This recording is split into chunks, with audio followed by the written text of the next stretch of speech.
something came over me like out of nowhere, almost like God speaking to me. And I'm not a religious person. I'm not, I wouldn't, I don't believe like in a God in the traditional sense, like in a person, in a white man with a beard sitting in the sky, that's just, that's again. But what I'm saying is, it was as if this type of a being just was talking to me. And I stood in place like this. It just came over me. I stood in place, and she kept walking. She like stopped. She looked back at me, and I said, Lana, you know what? I will heal my knee without surgery. Hi, it's Calvin Niles, the mindful storyteller, and I am delighted to share with you stories of awakening. Each week, I'm going to be talking to people from around the world of various backgrounds and experiences. People I love, I know, and people I admire, but also those who are completely new to me. One thing all my guests will have in common is that they have been through a journey of awakening. By awakening, I mean a call to higher consciousness and deeper self-awareness beyond material reality.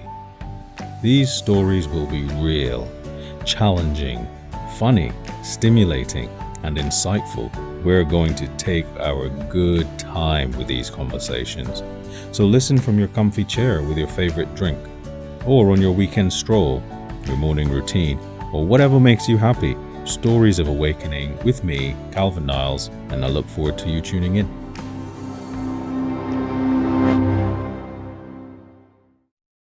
Brilliant. Well, Philip, it's so great to have you joining me for this conversation on stories of awakening. And I know you have some powerful experiences to share, and I haven't heard a single part of it yet. So I'm really excited to get stuck in with you and welcome you and find out a little bit more about your own journey. Amazing. All right. Well, thank you very much for having me. So yes, I'm here to share whatever I got. Absolutely. Thank you so much. So Philip, I know you have a business. You work in awakened entrepreneurship, and the awakening part is the part where we're overlapping, because of course you've been through some challenges yourself in your life. And where did your whole journey of awakening start? Great question. Well, let me first talk about why I call my website Awaken Entrepreneurship, and why I call my kind of YouTube channel Awaken Entrepreneurship, and why this is kind of what I'm all about. There are two kinds of awakening, really. Two kinds of awakening. One is a spiritual awakening, something that we go deeper and deeper into ourselves, and we become more and more silent and more present. Right? That's the Buddha's way, right? This is the way of the Buddha, and I'm gonna kind of correct that a little bit as well. But basically, we're entering the Buddha field, and that is the awakening that is kind of we traditionally think about. There's another kind of awakening where you awaken to your creativity, to your creative power. This is very important because you asked me about my journey, kind of the story of how I came up with Awaken Entrepreneurship, and we do overlap in the awaken part. So I should probably start talking about this going back to 2011, when basically I lost my mother. My mother died, and you can imagine it was just a very difficult time.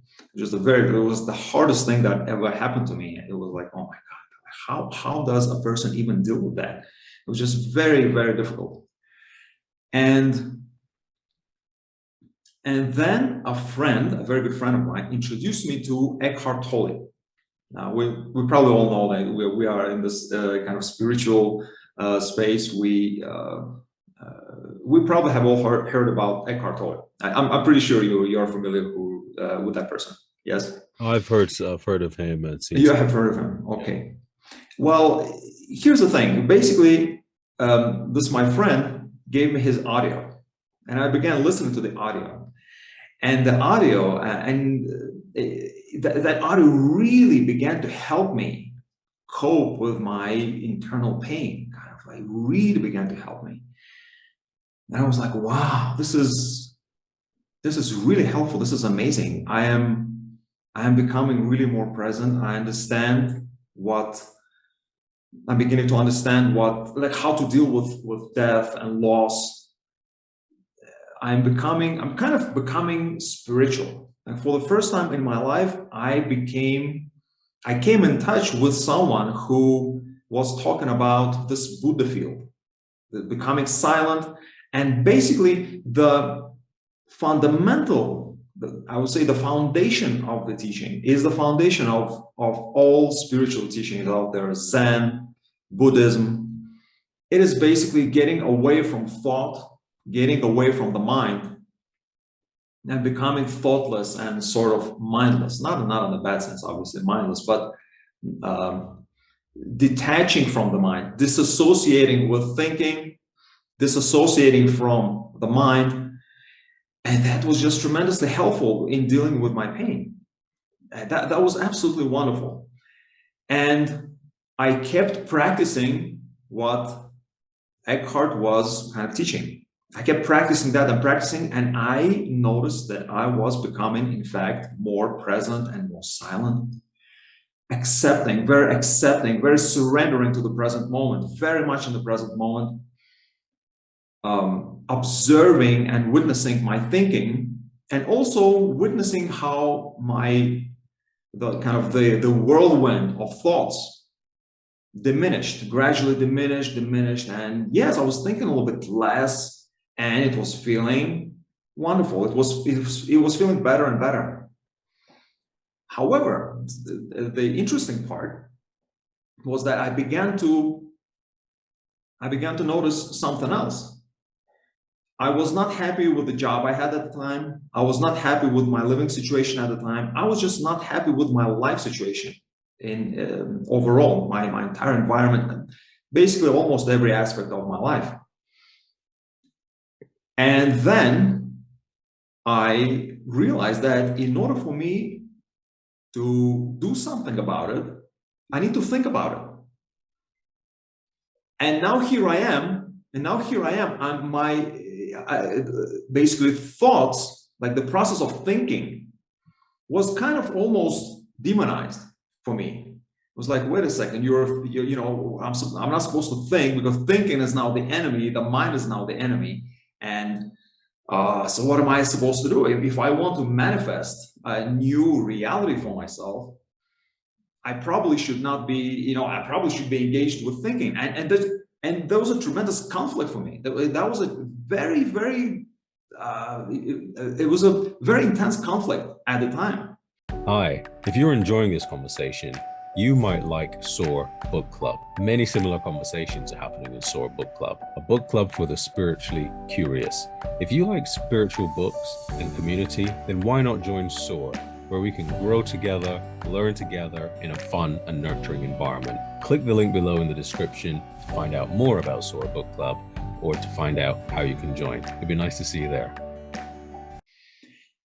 That whole process did its job of pulling me out of kind of this darkness and into a path of learning and trying to figure out, wait a second, how could this be? How is it possible that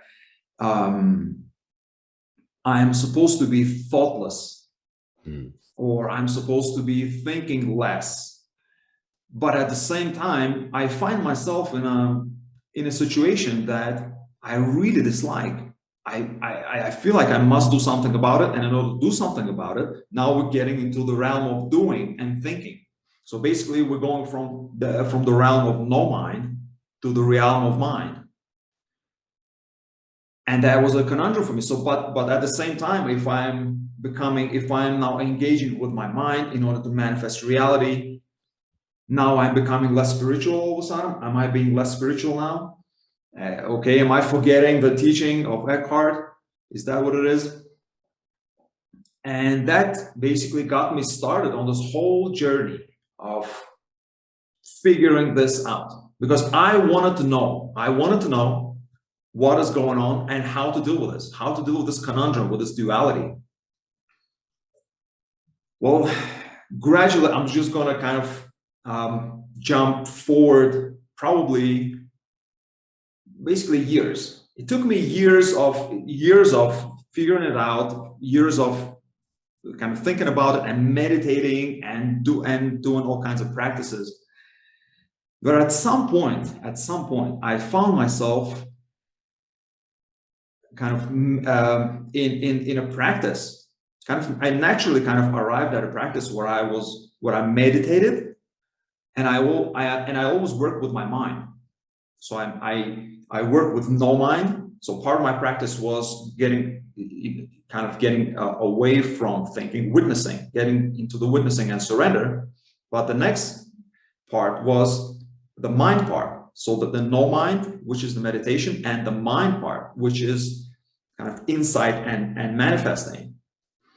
And I found myself practicing, engaging in that practice. And that practice led me to some amazing results. That was just very interesting to me, that wow, I was like, wait a second, this is fascinating. How I'm getting amazing insights about this. So I made this the subject of my study. I made this like the primary thing. And during one of my sessions, I had meditated, and then I was just sitting in silence and contemplating this. It just came over me that, Philip, the answer is awakened entrepreneurship. The answer is awakened entrepreneurship. Now, how come? Because, well, I want the awakened part. Because I really want to be in the Buddha field, I don't know, maybe 100% of the time. That maybe this is kind of the goal of every Buddhist monk, is to become enlightened, right? And then they spend their whole lives meditating and praying as well, doing all types of things. But essentially, the goal is enlightenment. Now, of course, ironically, for as long as that is your goal, you are precluded from being enlightened. That is very interesting. That's something that happened to the Buddha himself, like to Gautama, to Siddhartha Gautama. Now, of course, we know who that is. That is like the man. That is the man. The man who gave us this amazing teaching. Even though there have been Buddhas before him as well, but he came up with this amazing teaching and everything. Basically, the most like kind of illustrious Buddha. And then I would engage, so that will be the no mind part, and then I would engage with the mind part. And I no longer, gradually by engaging in this practice, I no longer felt a conflict. I just no longer felt a conflict between the two. And it became more of a dance. It is not a conflict, but it's rather a dance. It is a dance between engaging and disengaging. And so I just spoke about the awakened part, but the entrepreneurship part. Now, why entrepreneurship? Entrepreneurship, because really it comes from a French word that means to undertake something. Basically to take something up and run with it, just to do something out of the ordinary. Just get up, or just get off the couch and do something. Okay, that's essentially what it means. It just means to undertake.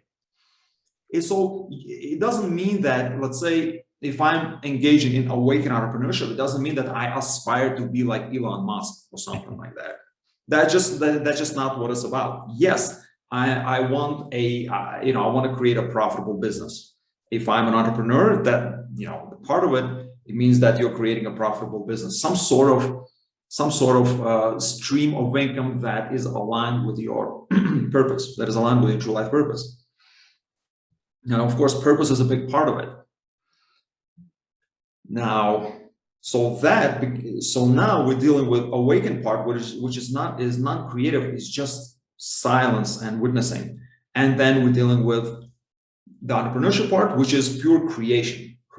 And again, another reason why entrepreneurship and not just like doing something, not just like being doing. Yes, the awakened part is being, the entrepreneurship part is doing, but it's a very sophisticated type of doing. So entrepreneurship is a type of doing that allows you to build a completely customized reality for yourself. Now, and why is that important? Now you may say, okay, Philip, yeah, but now, we're talking about setting goals, making a financial plan, making a marketing plan. What does any of that have to do with spirituality? Mm-hmm. Okay. I'm kind of like anticipating a question, right? But I'm guessing, that would be like, really, Philip, these seem like a little bit like oil and vinegar.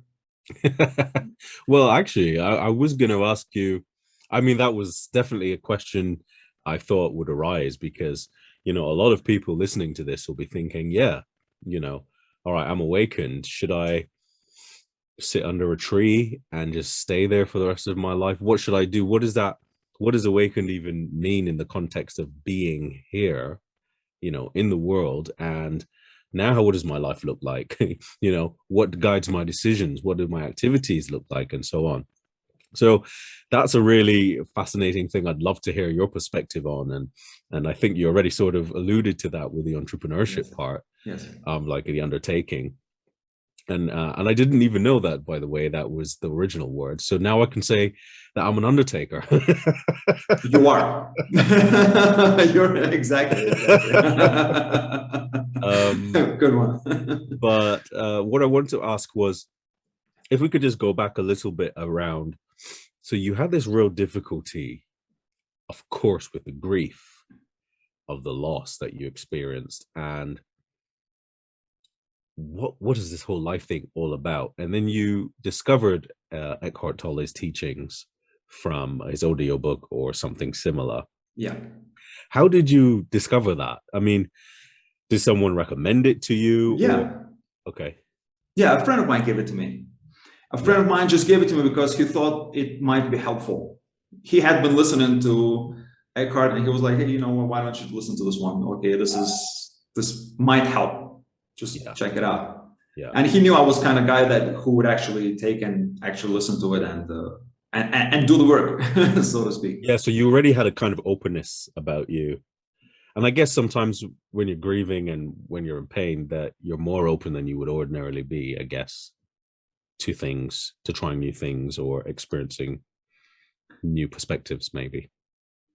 Is that Calvin, right? Yes, you know what? It's a good question. The thing is that prior to us doing this podcast, I was thinking, okay, where should I start my kind of like my retelling? Okay, because there were several things that happened in my life. Mm-hmm. The first, and I was thinking, should I start with that? Because the thing is that something happened to me way even before my mother's death. It was about 5 years prior to that opened me up to the transcendent. It opened me up to the transcendent, basically. I was about 30 years old and I received a trauma. I received a trauma during a dancing lesson. Okay, don't ask. Okay, dancing lesson. I received a trauma, and it happens. It's kind of athletic type of dancing, and I made a wrong move, and I tore my ACL in my left knee. It was extremely, excruciatingly painful. An ACL is an anterior cruciate ligament, so it's a major stabilizing ligament in the knee. If you're, let's say, a professional athlete and you pop it, yeah, they have to go in and do the surgery. Even if you're a layperson like myself, I went to the doctors and all the doctors told me, Philip, you need to have a surgery. Okay, basically. And the surgery involves basically what they do is they slice a part of you for the graft. Then they drill through 2 bones. Then they pull this graft through the bones and they affix it in place with screws.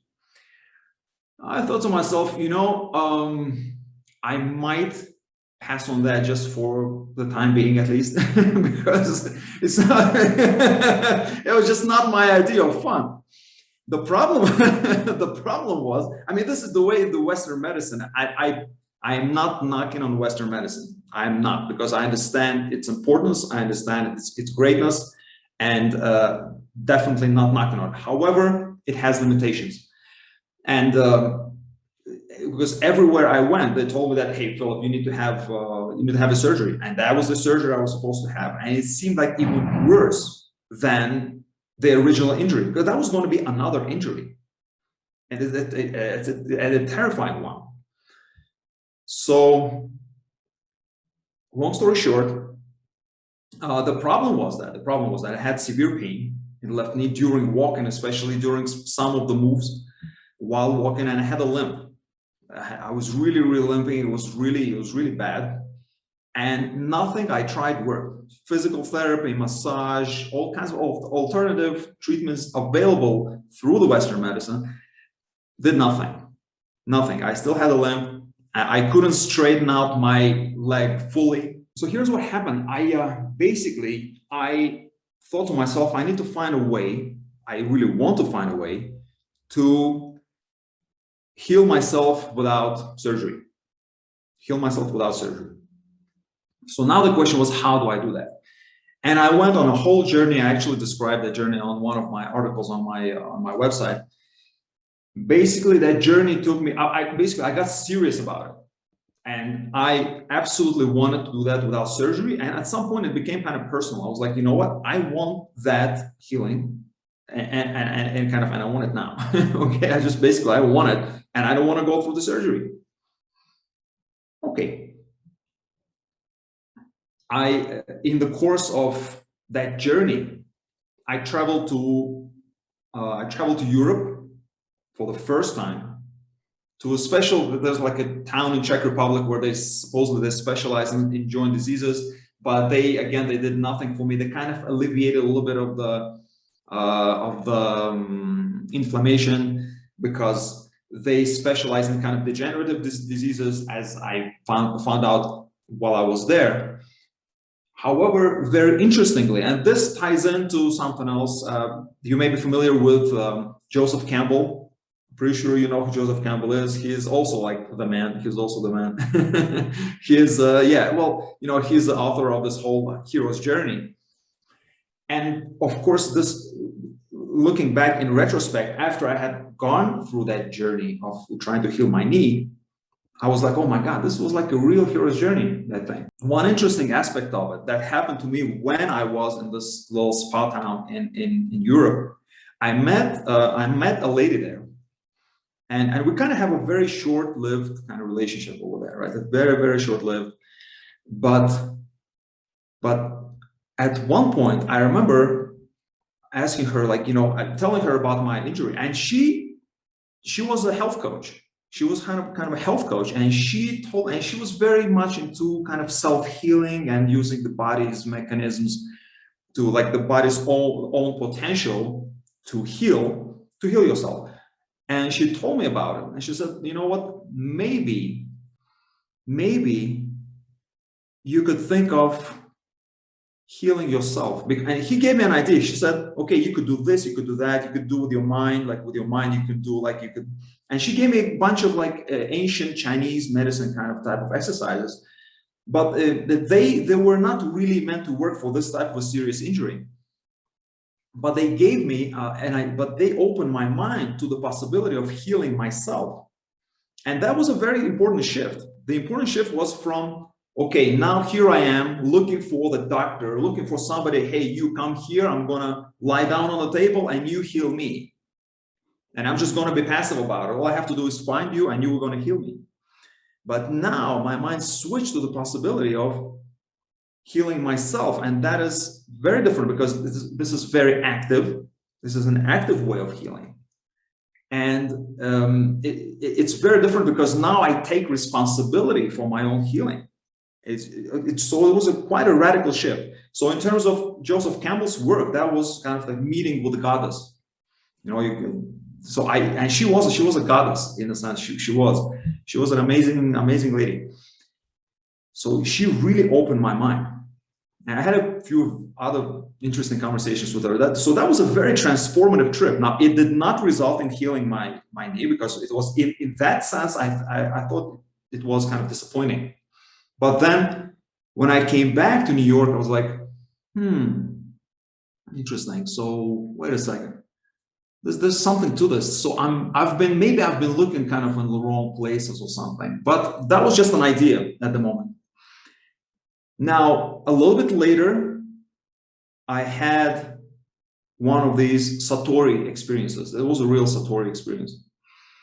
I was walking with a friend of mine. That must have been maybe a few weeks a few weeks after my trip to Czech Republic, to Eastern Europe. I was taking a walk in the park with my friend. This was again a few weeks after my trip to Europe.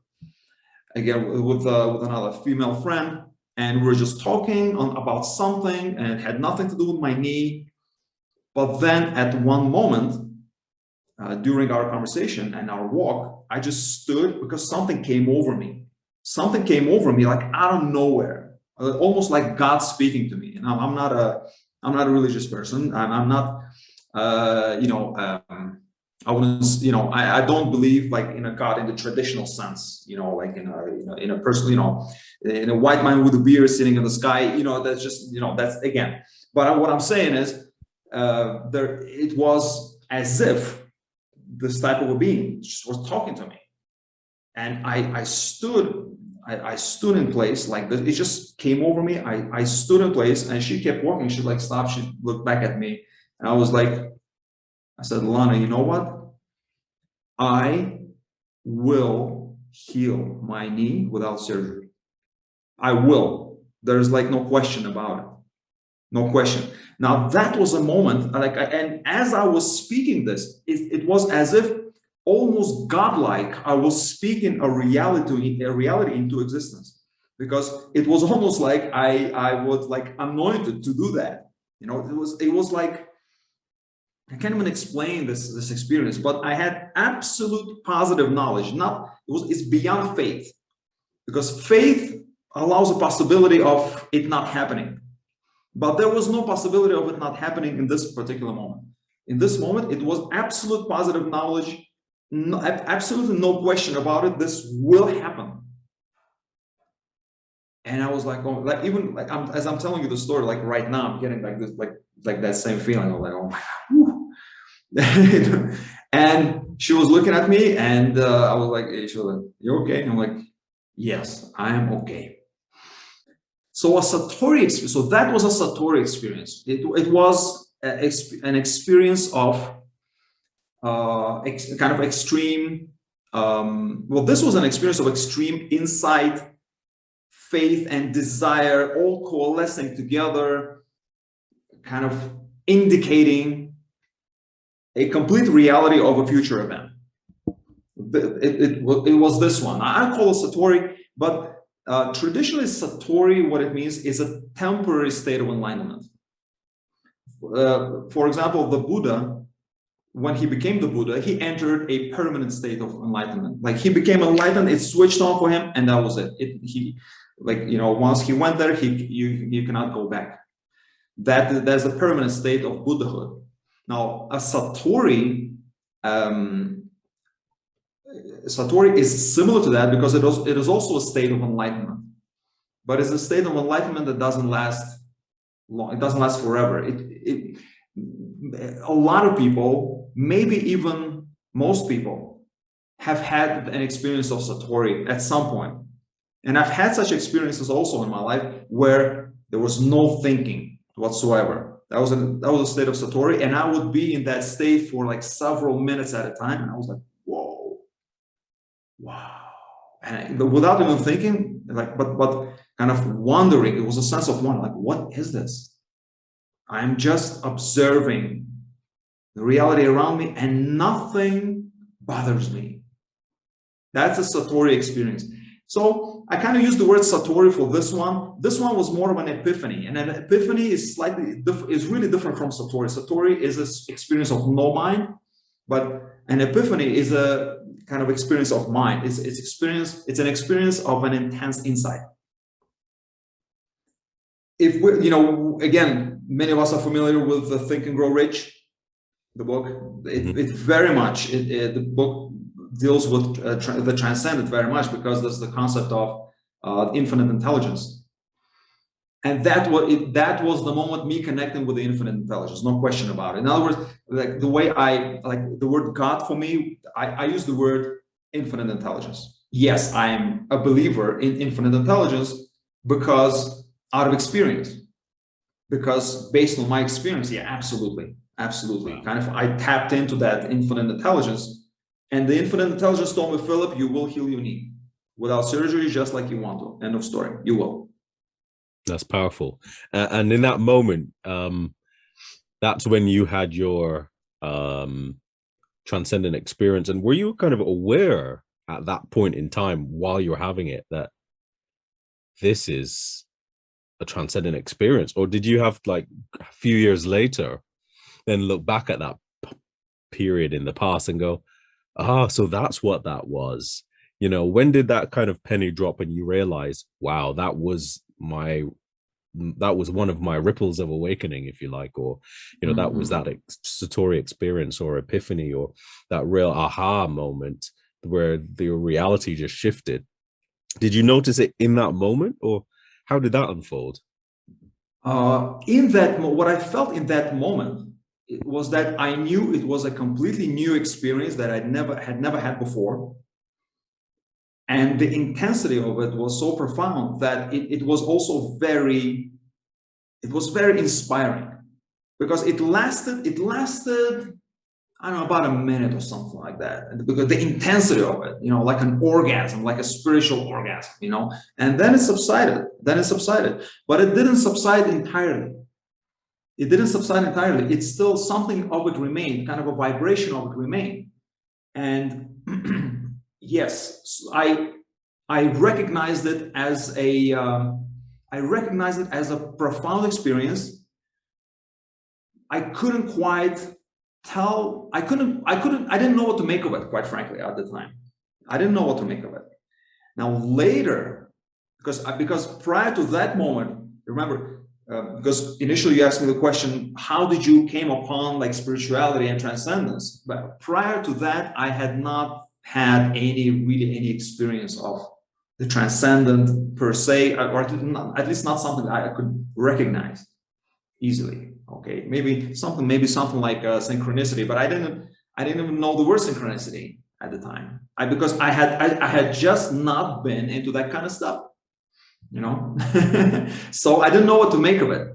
But later, after I had undergone this journey, and I read Think and Grow Rich, and then then after my mother's death, that loss, I became introduced, because Think and Grow Rich is all about, again, creativity, manifesting. It's all about engaging with the mind.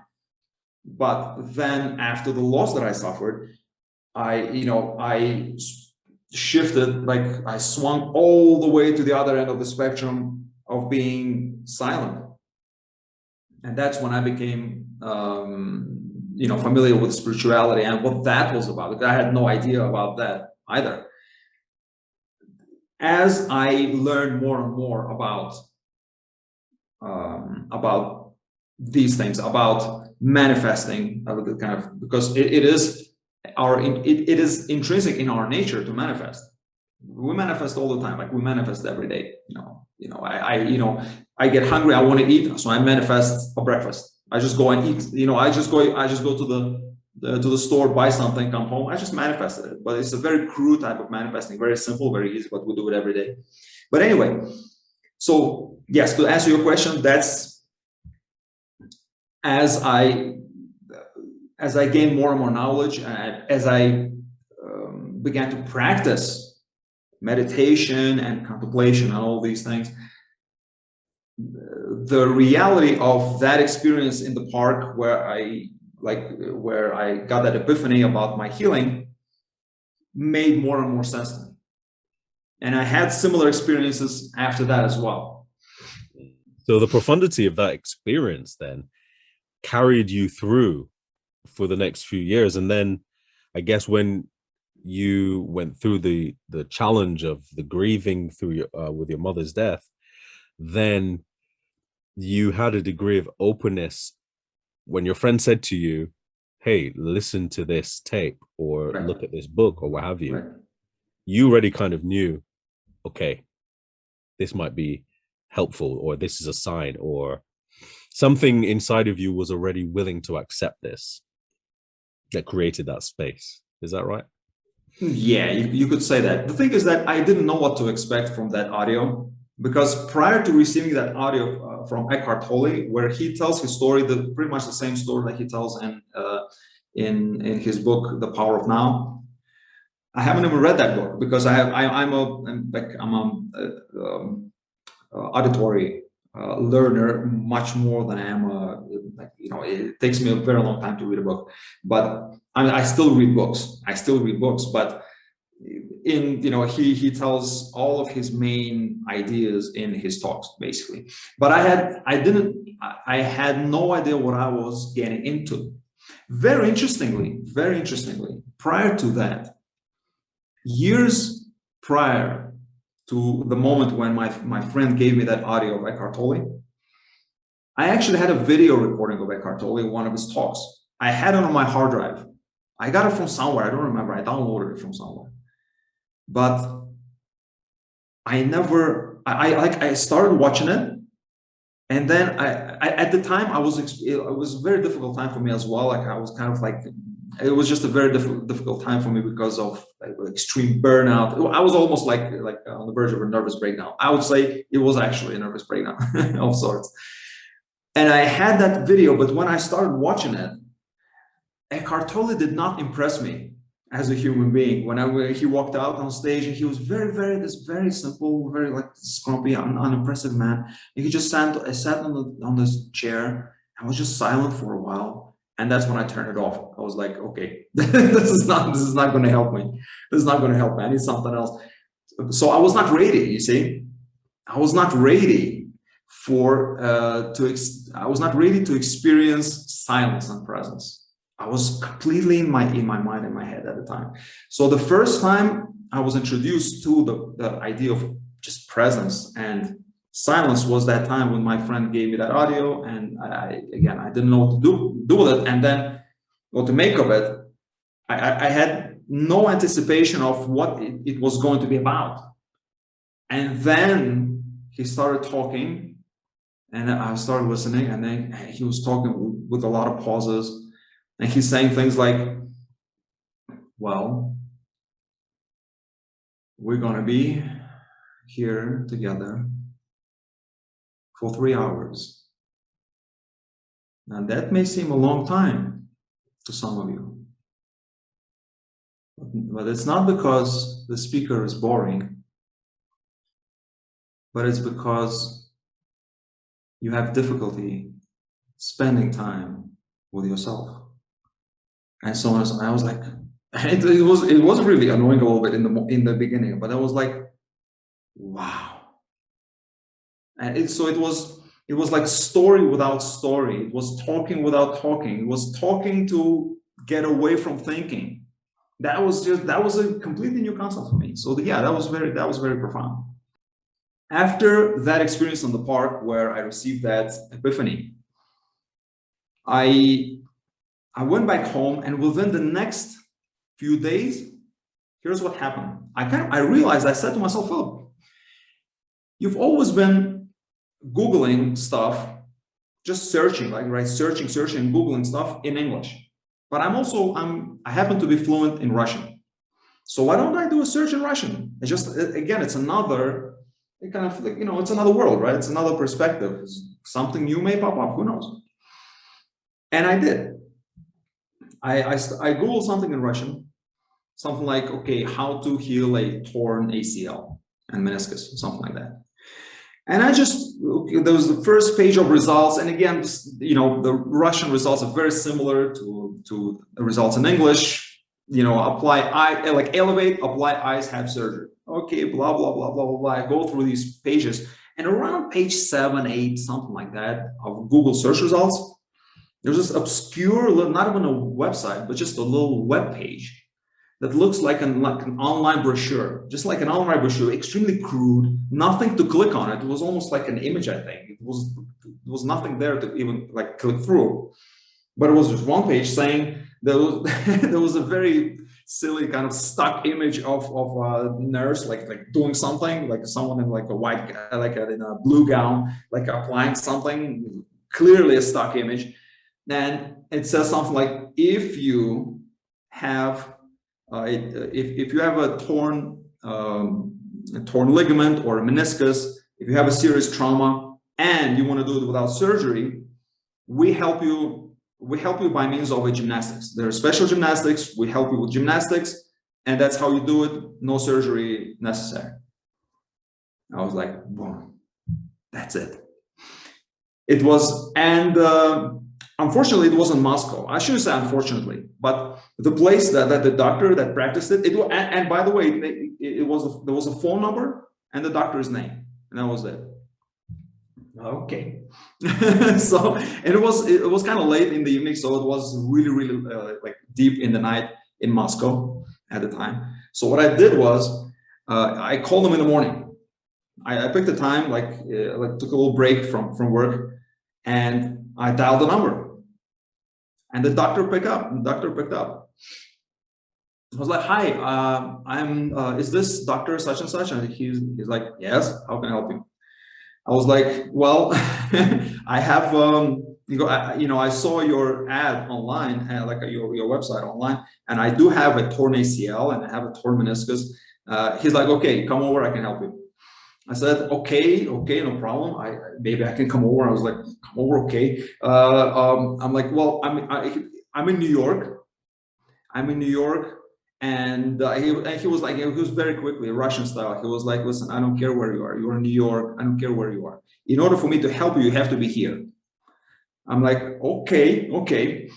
All right. So I said, "Okay,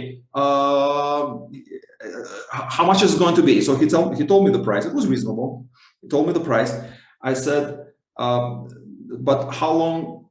And he was like, and the next question, he was like, "Look, I can't really speak because I'm with a patient right now. So let's cut to the chase here." I'm like, "Okay." So for how long should I come? Like ideally? And he was like, "Come for 2 weeks. Optimal is 2 weeks. You have to be here." And he said, and hurry, because my birthday is coming up and I'm going on vacation." I was like, okay. So that was my. That's brilliant. That's brilliant. Yeah. Well, he helped you a little bit there to just get here now. But just get here now. Calvin, here's the thing. There was something in his voice that I knew he was for real. He was not trying to sell me on anything. He did not need me in any single way, but I knew that I needed him. And he knew it, and I knew it. We both knew it on the phone, and I was like, "Okay, Doc, I'll see you soon." 3 days later, I was in Moscow. So that was after a 90-second interview. It lasted no more than 90 seconds, the whole thing. So I booked the hotel, I booked my air tickets. 3 days later, I was in Moscow. And a couple of days later, basically the treatment began. And the treatment was basically you walk in, there's a bunch of people, and everybody's doing like strange movements and strange gymnastics, very strange movements that I had never seen before. I was like, "Oh, what is that?" But basically, I was there from like 10 in the morning till about 4 p.m. So like 6 to 7 hours a day of just learning it, absorbing it. Because what you do is, they don't treat you in a traditional sense. They teach you how to cure yourself, how to heal yourself. And that's what I was learning there. So basically, long story short, I was learning, and turned out the doctor was really a great guy. And he gave me he found out that I was a student. He gave me a huge discount. He was like, "Okay, just pay this. Okay, don't worry about it." I met some of the top Russian movie stars there, because they had a lot of, they had injuries from like stunts and car races and stuff like that. They were there, like Russian ballet dancers, so like really interesting people, and they had injuries because of their professions, and they came to him. And he really was helping them. I was like, "Oh, this is interesting." So a few interesting things happened there. I'm going to kind of skip over. So I came back. So 2 weeks later, I came back to New York. Did I heal my knee during the 2 week stay there? No, I did not. But I did have kind of an inkling of a possibility there. That was all. So I got to work. I got back to New York. I got to work. So working like doing for an hour every day, about 6 days a week. I would take out time, like I would shorten my lunch and I would just do the gymnastics for like 1 hour. But I did it every day, like in a dedicated way. Like after a month of that, I called the doctor. I said, Doc, this is really, it's really not working. It's really not doing it for me. It's really not doing it for me. Unfortunately, I still have pain. I still can't extend the leg and so on. I still have the same symptoms. He's like, Philip, you can always go in for the surgery. Just remember that it's never too late. You can always go in for the surgery. Do the work, get back to work. I'm like, okay. So another month passes and I'm like, and still the results are just not coming. They're just not coming. So I call the doctor and I'm like, Doc, sorry, I don't know. I'm really considering a surgery because, it's really not working. And he really yelled at me at this time. He was like, listen, stop bitching, okay? And do the work, And he told me something very interesting. He said, Philip, this is what's going to happen. Let me tell you what's going to happen to you. You're going to be doing the work, and it's going to seem like nothing is happening. But then, and he gave me an analogy. Think of a stone cutter. Like a stone cutter, he wants to cut a slab of a stone, right? He wants to cut it in half. He wants to like dissect it. He wants to cut it. He hits it once, nothing happens. He hits it twice, nothing happens. Nothing. Not even a rift. Nothing. Nothing. No sign of anything happening in the stone. But he keeps hitting it. He hits it, and it seems like there is nothing happening. And at one point, he hits it, and boom, and it just splits open. The same thing is going to happen with you. You're gonna keep working on it, and it's going to seem like nothing is happening, but in reality, something is happening inside. Everything is getting prepared for the healing. Everything is getting everything ready. And then what you're going to feel something. You're going to feel like, oh, you're going to have a breakthrough, and then within 2 days of that breakthrough, you're going to be healed. I was like, okay, all right, Doc, no problem. I get back to work. About 2 weeks later, I'm doing my gymnastics, and all of a sudden I'm like, wait a second. I felt something. I was like, what is that? Like my leg all of a sudden began to extend. Like I was feeling my leg extending fully and without any pain. I was like, that's interesting. And he told me, and when you have that little breakthrough, don't go crazy, don't go overboard and like become overexcited and just like, and just don't rip yourself to pieces, okay, when that happens. Just keep moving. I didn't really listen. I was like, oh, this is exciting. Something is happening. And I just went to it, but it worked out for me. The next day, while doing the gymnastics, I'm doing it. And I'm like, Philip, wait a second, what is going on here? I have no more pain. I can extend my leg apparently fully. And I don't seem to have a limp at this point. Like what's going on? Okay, so what I needed to do at the moment, just to check in with myself, I'm like, okay, let me stand on my left leg fully extended. Something I had not been able to do in the past 6 months. And I stand on it, and I still have a cycle. There's a psychological trauma that remains, right? You're still psychologically not there. You're physically already there, but psychologically you're still afraid. And I'm still afraid. I'm like, oh, it's probably gonna hurt. And it's not hurting. And all of a sudden I'm standing on my left leg fully extended, and there is no pain. And I'm like, wow. So I got dressed and I went outside just to test out my new walk, basically, just test out how am I walking. And I'm walking in the street, and there is no limp, and there is no pain, and I'm recovered. I'm And you put recovering. your headphones in, is it? You can tell by the way I walk. That would be like that would be next level for me. That would be next level for me. I try that later. That day, yeah, that's right. That's right. By the way, you should mention that. But very interestingly, when after this happened, when my best friend, when he saw me, and he lived a few blocks away from me, and sometimes we just take a walk on the street, and I said, hey, let's go out, like just for a walk, and let's hang out and chat. And I went out, and as I was walking on the street, and he was facing me, and he was walking. When we met, and he was like, listen, there's something different about you, he said. The way you're walking is different from the way you used to walk. It's a different way of walking. And the doctor told me that you would feel like your gait would be better than prior to the surgery, and your overall physical condition would be better than it was prior to the surgery, not the surgery, the injury, prior to the injury. So anyway, that is the conclusion of that story. But the thing is that, you see, the epiphany was absolutely right. The epiphany was true. The epiphany was true. I did in fact receive a healing without surgery. Okay, and so of course after that happened, you see, looking back, of course, after you received the healing, looking back at that epiphany, you're thinking it was not just a psychological experience.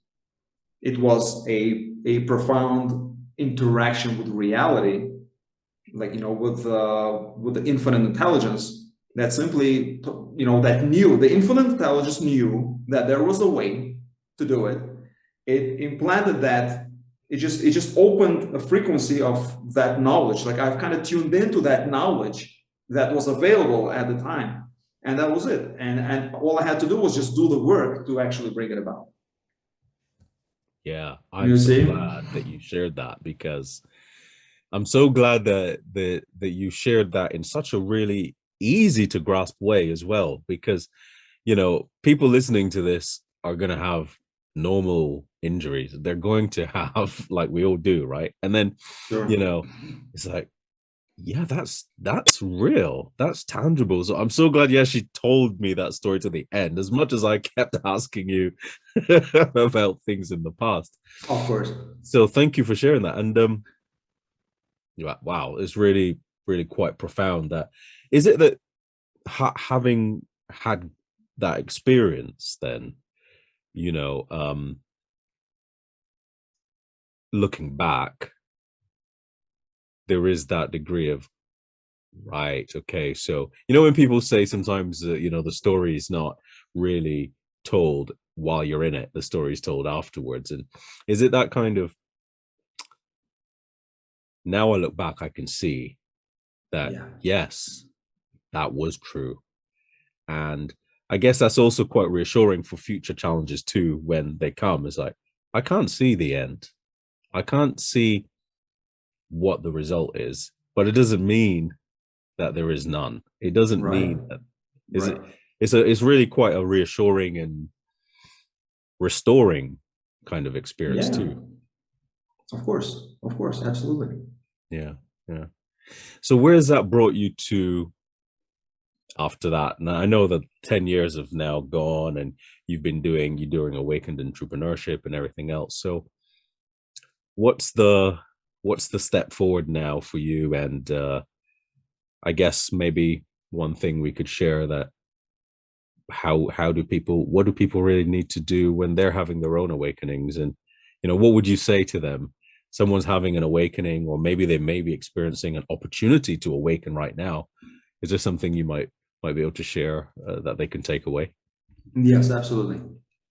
So there are a couple of things that I would like to mention to help people to kind of just to intellectually, because sometimes you need to begin intellectually so that you could actually have some kind of an understanding, and then you can do it practically, and then it becomes experiential. Excuse me.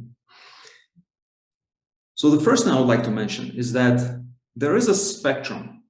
There's a spectrum in us humans. There's a spectrum between extreme presence and extreme creation. Here's what I mean by this. And picture someone like Eckhart Tolle, for example, or I'll give another extreme example, someone like Ramana Maharshi. You may be familiar with Ramana Maharshi. He's a very, very silent man. So, and Eckhart Tolle is also a very silent man after his enlightenment. And I believe that he's an enlightened man because the way he describes his experience, it's consistent with the experiences of the Buddhas of the past.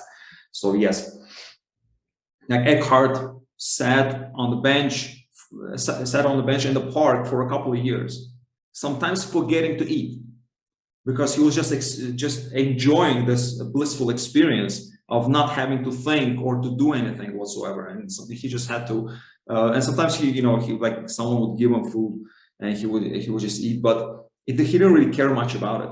The same thing about Ramana Maharshi. He also didn't care about any like self-care or eating. He just experienced this epiphany that he didn't want to have to do anything with the world. He didn't want to do anything.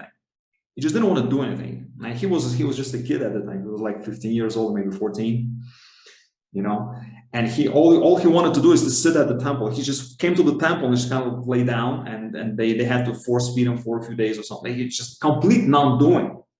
Not thinking, no doing, just in this state of present moment, no past, no future, nothing whatsoever. So, but what I want to point out is that these people are like this by nature. Just remember that like someone like myself, I would not expect to have a spontaneous awakening like that, because I happen to be more creative. But I'm a bit towards the other end of the spectrum. Now, on the other end of the spectrum, on the creative spectrum, is someone like Tony Robbins. Now, can you imagine Tony Robbins sitting still for 5 minutes? It's very hard. And now I'm pretty sure that he may, now he may meditate for all I know. I mean, there's a picture of him on the internet just sitting and meditating, but I'm not convinced that he actually does that every day. But maybe but the thing is that it is his neural potential. Something that we are born with is our neural potential. We cannot explain. There is a whole spectrum of neurological kind of realities for us. Everybody has a different neurology. So I'm just giving you two extremes. One extreme is someone who is completely silent, and they're meant to be like that. They're just not meant to be creative, manifesting. No, I don't care about any of that. Now, again, the other end of the spectrum is Tony Robbins. Yeah, let's go. Another thing, there's nothing wrong with either. It's just their neurologies. That's how people are wired. I would assume that the person watching this video is more likely, because most of us, you are much more likely to be more on the creative side of the spectrum than on the silent side. But you could be on the silent side as well. You could be there as well. But it's important to understand this, because if you are not driven to be creative and to create and to be like this rah manifesting, don't worry about it. Don't worry about this. Just kind of look into your reality, begin to kind of try to understand yourself and learn, like know thyself. Like whatever you do in your practice, meditation, whatever it is that you do, try to understand where you stand on the spectrum, just so that you don't feel bad about, so if someone calls you lazy, but you're not lazy. You're just, maybe you just don't feel like doing anything. And this is just you, and this is just who you are by nature. Now, on the other end of the spectrum, it's highly likely that you watching this, maybe you probably are there, maybe, but who knows? Again, I don't know, but I suspect that more people are, just because we live in this type of world. I think just naturally more people are kind of creative. They want to do something. They want to create something. Now, if you are on that end of the spectrum, then you're going to have, then just remember that you're going to have a more of a challenge becoming present and spending time in silence and surrendering to the present moment. So it's just going to be naturally harder for you, but it's okay. That doesn't mean that you abandon the dream of enlightenment.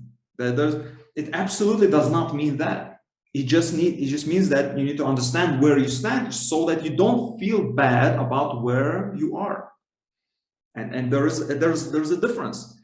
You know, if someone like who's born like Tony Robbins gets into his head and begins to aspire to be like someone like Ramana Maharshi, to have like a spontaneous experience like that, it's probably not going to happen. So your path is different.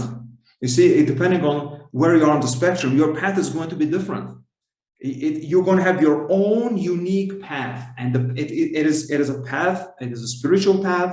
And it's a path of enlightenment, but you have to take your neurology into account. So that's the first thing. Very important. The second thing, also very important. Look at your life situation. Look where you are now. Do you feel that you are completely in alignment with your neurology? Do you feel that you're doing exactly what you're supposed to be doing in this world? You're living in a very in an environment that is highly conducive to that?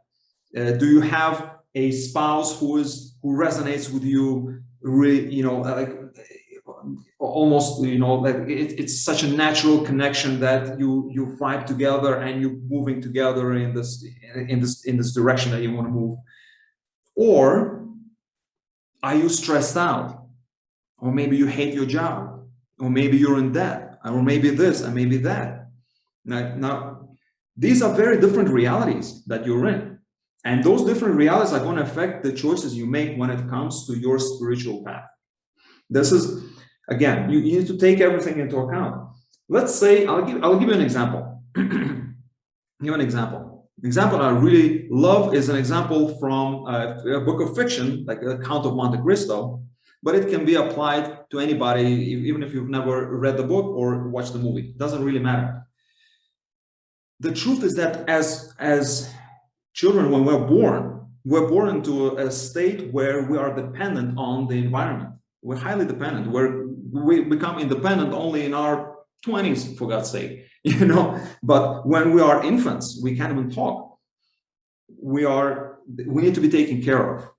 And so what happens is we are at the mercy. So our consciousness is at the mercy of whatever comes our way. We are born into a family that may be highly conscious, or they may be highly unconscious, and there could be harmony between the mother and the father. The parents could be absent, by the time you're out in this world. You could be abandoned.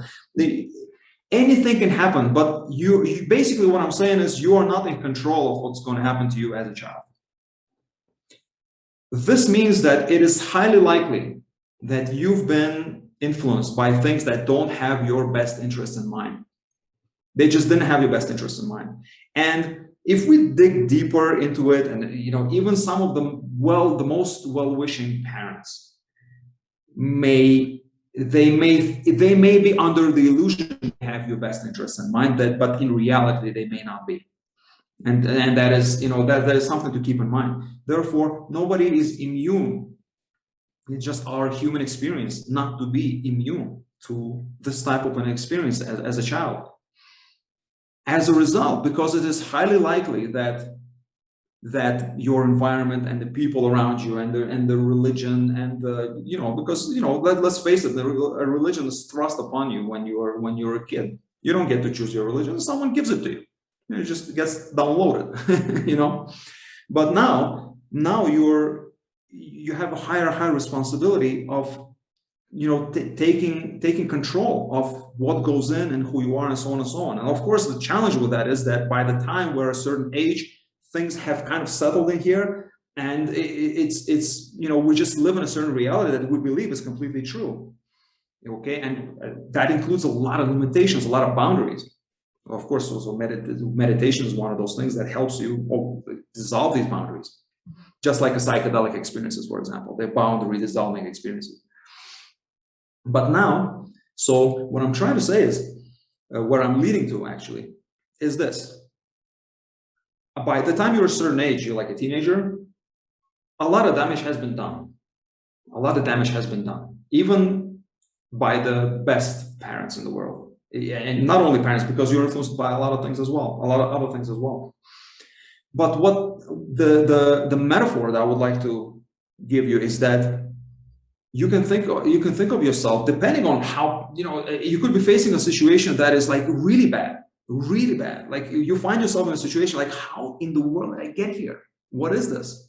What is this? I'm completely unhappy.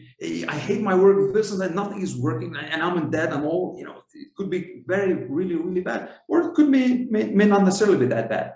But in any case, this metaphor of like in an imprisonment is, in fact, more precisely, unjust imprisonment is valid. Why? Because Dantes, this character in this book and in the movie, what happens to him? He's unjustly accused of a crime he did not commit, and he's not even accused of a crime. He's just simply unjustly accused and thrown into jail, and he's thrown into this prison, that this Chateau d'If, this castle of Eve.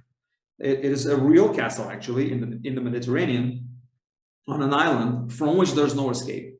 There's no escape. There are walls. The walls are like meters and meters, and like 10 feet to 20 feet thick, just even between the cells. I mean, it's just a crazy place. So there's no escaping from that place. Seemingly, because he does escape. He escapes in the book, and it happens in our human experience. Like, I've escaped a reality like that more than once. So here's how this relates to spirituality and the conversation that we're having, Awaken Entrepreneurship. If you find yourself in such a situation that you understand, you know what, oh my God, I did not choose this. I really did not choose this. I was just guided here, and I don't even know how I ended up here. I need to get out. Now, if you need to get out, meditation will help you cope with the situation, but now is not the time to seek spirituality. It is not, because you're not trying to adjust to the situation that you're in. It's not like you're planning to spend the rest of your life in this prison cell and just meditating. Forget about it. You need to get out. You need to escape. You need to escape. You absolutely need to physically escape, because otherwise you will simply spend the rest of your life there if you don't do something about it. Now, someone may say, well, Philip, you know what, it's possible to, what if you did accept the reality completely and that prison cell completely, and you just simply meditated your way into complete surrender, and then nothing would matter anymore? You have that option, but chances are 99.99 and 99% that's not going to work for you, because you live in a real world. Today's world is different from the world 2,500 years ago. We have so many opportunities, so many possibilities. We can smell the flowers, swim in the ocean, love, and do this and do that. And instead, what are you going to do? You're going to just accept what you were confined to just because someone else meant that reality for you, and they didn't even think about it. It just happened for you. Because remember, no one has your best interest in mind the way you have your best interest in mind, once you understand who you really are.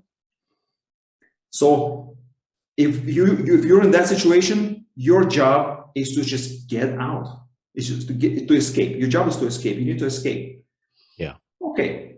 So these are the two things to consider. That, yes, there is. So can I just Yes. recap that? So the first one is that we are on a spectrum between we could be in a spectrum of complete sort of silence or enlightened introversion, if you like, or creativity and manifestation.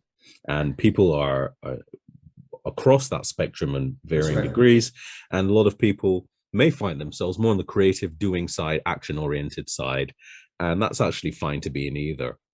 And the second one is that we sometimes have to change our circumstances and just take action to change our circumstances immediately, before we do or embark on any deep spiritual journey, because the circumstances we're in may not allow for that.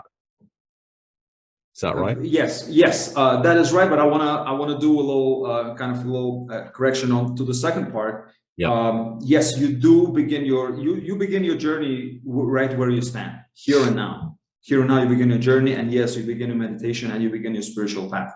It's just that sometimes it is time to change circumstances much more intensely than it is to adjust to the circumstances that you're in. Okay, it's just that you need to understand. Okay, so I'm telling you this because don't feel bad about wanting to change your reality. Don't feel bad about, like, if you're thinking to yourself, yeah, but I want to surrender to this, but what do I do about, like, I hate my job, I don't want to be here. Okay, that's perfectly legitimate. Change your job. Just begin with a simple meditation practice.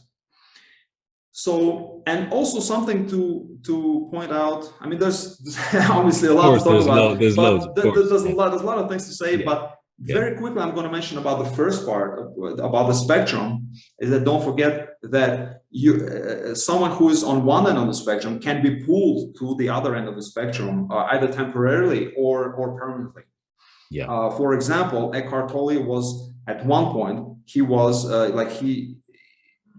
basically he wrote a book. In order to write a book, writing a book is a creative act. So at some point, he just got so much insight as a result of his revelation that he was just compelled to write this book, and he couldn't help it. He couldn't help it. He wanted to. He absolutely needed to write that book. So this may happen to you as well, but it can happen the other way around as well. You're doing. All of a sudden, you realize, you know what? I just don't want to be doing much. Yeah. And you pull to the other end. There's nothing is static. There's this ebb and flow, and everything is moving. And you may be inspired to create, and you may inspire to be intensely creative. That's right. And then you may also retreat. It reminds me of the the Lao Tzu quote. There's a time for being still. There's a time for being in action. There's a time for everything. Exactly. That's exactly. Really insightful. And actually, our conversation lasted so much longer than I was even anticipating myself. I really enjoyed having this conversation with you, Philip, and the story was incredibly powerful. Calvin, before you even conclude, would you like me to give your viewers like a practice, like something really practical steps they can do? Please. Just want to give you a quick framework. It's something that I just kind of came to me in my own practice as kind of also as an epiphany, but it was an insight. But I want to give it to your viewers because it changed my life. It changed my life, and here it is. It's actually very simple, but here's what it's about. I myself, I have a daily inner work practice. So I do something every single day without fail. But okay, this year I skipped twice. I skipped 2 days for whatever reasons, but I absolutely make sure to do it every single day. This is my life. Without it, this is like the pillar of my life, how I know exactly what to do, how I do it, and then how I remain in the present moment, and how I manifest wonderful people like yourself who invite me to a podcast. Okay, so this is what I do every single day. My practice consists of 3 parts, and let me explain what they are. So first of all, these are the 3 parts. The part 1, I call it the aim wheel. What is that? It's awareness, insight, manifestation wheel, and you can think of it as a triple yin yang symbol. The double yin yang. You can think of it as triple yin yang. It's the three things kind of in motion, like it's just moving around. The first one is meditation. It's basically silence. I don't care what your situation is. You can always surrender to that situation, no matter how bad it is. And that's the first step. The step 1, regardless of where you are, yes, in the imprisonment, like we were talking about, and so on. Step 1, meditation. Why? You want to accept reality, because if you don't accept reality, then you're fighting what is, and that is futile. You're not supposed to be. Changing your situation is different from fighting the present moment. It's a very different thing. Don't fight with the present moment because it has brought you what it is. Be grateful for it. Surrender to it completely. In meditation, no thinking, complete silence. Just complete silence. Well, at least 10 minutes. At least 10 minutes a day, if you can do that. The next part. Now, the next two segments of the triple yin yang, they both have to do with the mind. So the meditation is no mind, and then the other two parts have to do with engaging the mind. So the next part is insight. You're using your mind. You're actually engaging in thinking, and you could be silent, but you allow thinking. That's not a problem anymore. You're not trying to be silent anymore. At this point, what you're trying to do is to receive insights from your subconscious mind, or by means of your subconscious mind. If once you've done it for a while, you may be receiving insights from the infinite intelligence as well. Okay, but that, just over time, it just happens. It just happens. And it can happen on the first day just because of the intention. Maybe something is, maybe the infinite is trying to tell you something. You're just too busy to sit down and listen. So, it will happen. So the segment 1, meditation. Next, segment 2 is insight. This is, and just use exercises that are specifically aimed at receiving insight. One of them is like contemplation, just thinking about something. For example, I don't like this job. How do I get a better job? Then just sit down and think of that for 5 minutes. How do I do that? Just sit down and think about it for 5 minutes. Okay. Next part, final part, is manifesting. The manifesting part. Because in the insight part, you learn what it is that you're supposed to be aiming at, what it is you're supposed to be doing. In the manifesting part, you begin to manifest that. Because let's say in this part, you learn, okay, in order for me to get a better job, I need to find out what I'm really good at. Okay, now manifest a new reality. Visualize yourself being really knowing, really having a very good understanding, or studying yourself, taking the test or whatever. Just really manifesting a new type of reality, a new reality in which you are, in the new situation. Now, and why is this it is a whirling wheel? Because now that you know what to do, you're doing it, and you come across obstacles. Obstacles show up. You do something new, obstacles show up. Nothing wrong with that. An obstacle shows up, what do? You go back to meditation, back to silence. Okay, an obstacle. You simply surrender to the obstacle first. And then you go to the next step, insight. How do I overcome the obstacle? That's it. And then and then manifest the solution. And then go back to silence. And just cycle through this every single day. You can substitute any kind of exercises you want in the manifesting part. You could do visualization, you could do NLP, whatever you want. There are all kinds of things. But the framework remains the same. So first, meditation, which is silence, then insight, which is receiving information, just receiving information, and then manifesting. And this is how you consciously manifest a completely different reality in which you become more and more present. The reality is much more conducive to your spiritual growth or progress on the spiritual path. And just everything just begins to improve. Everything just begins to gel for you. And just, there's like, for me, I don't want to get out of that. It's just working. Thank you so much for sharing that. Yeah. So there's a meditation and insight and then manifestation. And that's the aim wheel, which is, I can almost visualize it as well, with the kind of coming out, the 3 spokes almost coming out. Perfect. You'll see it on my website. It's a logo on my website anyway. So really, you'll see it. Entrepreneurship. Thank you so much. That's right. Really enjoyable conversation. And I'm sure we'll stay in touch in the future. Of course. And so on. So yeah, great conversation. Thank you for coming, and I'm so delighted that you were able to share your story with us. My pleasure. It's been fun. It's been exciting. It's been great experience. Thank you, Calvin. What is most meaningful for you in 2022? Is it healing and forgiveness? Is it love and belonging? Or maybe it's the courage to be and to act. SOAR Book Club has all of this for you and a lot more.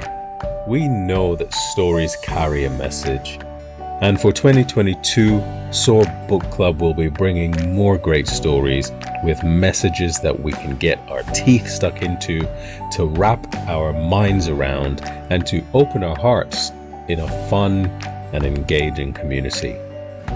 If you want to read more and need accountability to keep you moving forward in your already busy life, are you looking for inspiration to develop your spiritual awareness?